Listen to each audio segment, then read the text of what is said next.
안녕하세요. 토픽스쿨 안쌤입니다. 네, 한국사회의 심화, 사회변동 편을 보겠습니다. 네, 저출산 고령화로 어떤 변화가 나타났을까? 저출산 현상.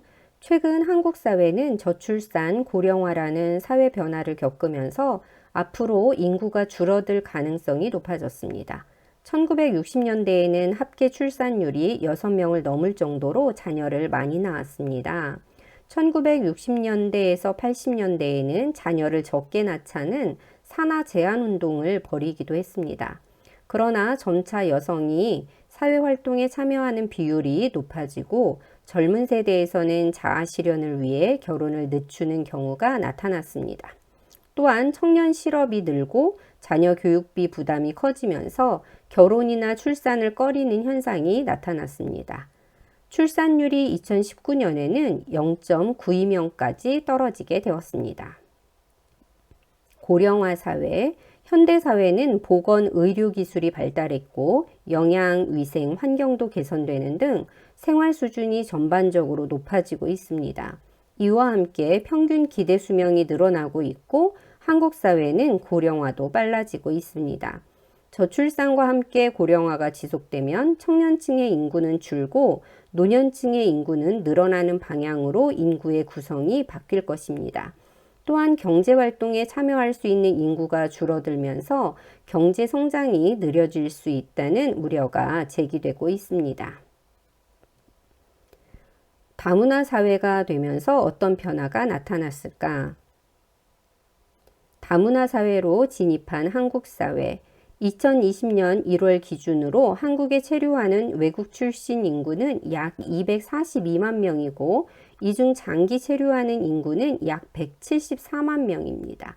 국적별로는 중국, 베트남, 태국, 미국 등이 많습니다. 2030년에는 한국에 체류하는 외국 출신 인구가 500만 명을 넘어설 것으로 예상되고 있습니다.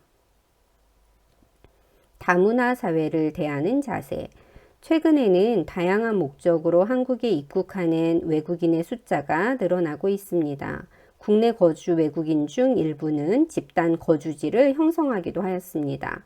일부 외국인 근로자나 결혼 이주민, 다문화 가정의 자녀들은 문화적 차이와 의사소통의 어려움, 사회적 편견 등으로 한국 사회에 적응하는 데 어려움을 겪기도 합니다. 다문화 사회로 인한 문제나 갈등을 해결하기 위해서는 서로 다른 문화를 이해하고 존중하는 자세가 필요합니다. 그리고 지속적으로 교류하고 소통하는 노력도 필요합니다. 네, 문제를 한번 보겠습니다.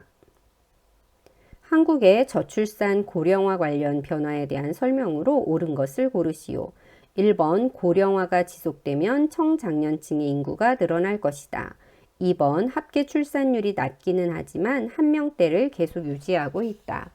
3번 여성의 사회활동 참여 비율이 높아지면서 출산율이 회복되고 있다.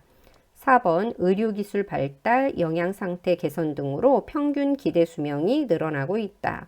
그래서 옳은 것은 4번, 이게 고령화 현상을 말하는 거고요. 1번 고령화가 지속되면 청년층의 인구가 줄어들 것입니다. 합계 출산율은 0.92명으로 떨어졌습니다. 출산율이 낮아지고 있지요. 최근 한국 사회의 변화에 대한 설명으로 옳은 것을 고르시오. 1번 노년층의 인구가 증가하고 있다. 2번 합계 출산율이 크게 높아지고 있다. 3번 결혼하는 연령대가 낮아지고 있다. 4번 자녀의 교육비 지출이 감소하고 있다. 옳은 것은 1번이고요. 2, 3, 4번은 다 반대로 보시면 됩니다. 합계 출산율은 낮아지고 있고요. 결혼하는 연령대는 높아지고 있고 자녀의 교육비 지출이 증가하고 있습니다. 다음에서 가에 해당하는 내용으로 옳은 것을 고르시오.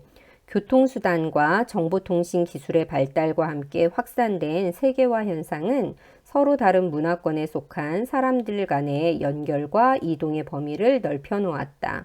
이러한 흐름 속에서 외국인 근로자, 재외동포, 외국인 유학생 등이 증가하면서 빠르게 가로 접어들고 있다. 그래서 한국의 사회 변동 중에서 두 번째 파트, 다문화 사회로의 진입. 그래서 3번이 되겠습니다. 한국의 다문화 사회 진입에 대한 설명으로 옳은 것을 고르시오. 기업 초기에는 외국인 근로자 유입이 대부분을 차지하였다.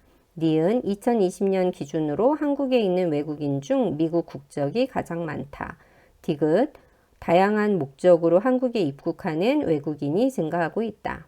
리얼 한국에 사는 외국인을 위한 세계인의 날은 2년마다 개최되고 있다. 네, 옳은 것은 기억과 디귿이 되겠습니다. 그래서 한국에 있는 외국인 중 중국 국적이 가장 많고요. 그 다음에 세계인의 날은 매년 개최되고 있습니다. 다음에 제시된 내용의 공통점으로 가장 적절한 것을 고르시오. 서로 다른 문화를 이해하고 존중, 다양한 문화적 배경을 가진 사람과의 교류, 인권 보호를 위한 법과 제도 마련.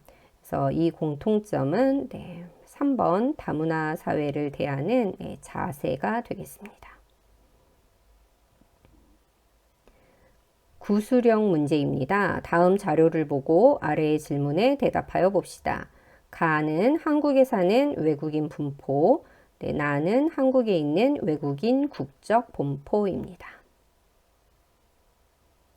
가 그래프에서 한국에 사는 외국인들 중에서 어떤 종류의 외국인이 가장 많은가요? 그 이유는 무엇일까요? 외국인 근로자가 가장 많습니다. 고용허가제, 방문 취업제 도입으로 근로자의 유입이 늘었기 때문입니다. 나 그래프에서 한국에 있는 외국인의 국적 중 어떤 나라의 비중이 가장 많은가요? 그 이유는 무엇일까요? 중국 국적이 가장 많습니다. 방문 취업제가 시행되면서 중국 동포의 국내 체류가 늘었기 때문입니다. 가나 그래프가 보여주는 상황이 한국 사회에 끼치는 영향에 대해 말해보세요. 한국은 빠르게 다문화 사회로 접어들고 있습니다. 다양한 문화적 배경을 가진 사람들과 지속적으로 교류하고 소통하려는 노력이 필요합니다. 장문형 문제입니다. 다음 내용을 포함하여 한국의 다문화 사회에서 내가 느낀 점이라는 제목으로 글을 쓰시오. 한국에서 매년 5월 20일에 열리는 세계인의 날은 어떤 날일까요? 한국에서 열리는 세계인의 날 행사에 참여한 경험이 있나요? 한국의 다문화 사회가 갖는 좋은 점과 개선되어야 할 점에는 무엇이 있을까요? 그렇게 생각하는 이유는 무엇인가요? 그래서 여러분이 세계인의 날 행사는 어떤 참여한 경험들 이렇게 이야기하시면 되고요. 예시를 한번 보여드리겠습니다. 세계인의 날은 한국 사람들과 한국에 거주하고 있는 외국인들이 차별이 아닌 서로의 문화와 전통을 존중하고 더불어 사는 사회를 만들고자 제정된 날입니다. 한국에 온 첫 해의 세계인의 날 행사에 참여했습니다. 다양한 나라의 음식을 먹기도 하고 문화체험도 했습니다. 다양한 공연이 열렸고 노래자랑도 구경했습니다. 한국은 법과 제도를 통해 외국인을 보호하고 있습니다. 하지만 한국 사람들과 외국인들 사이의 소통과 교류의 장이 많지 않습니다. 지속적인 만남이 이루어져 관계가 더 좋아지기를 바랍니다. 이렇게 8과 사회 변동을 살펴봤습니다. 여러분 수고하셨습니다.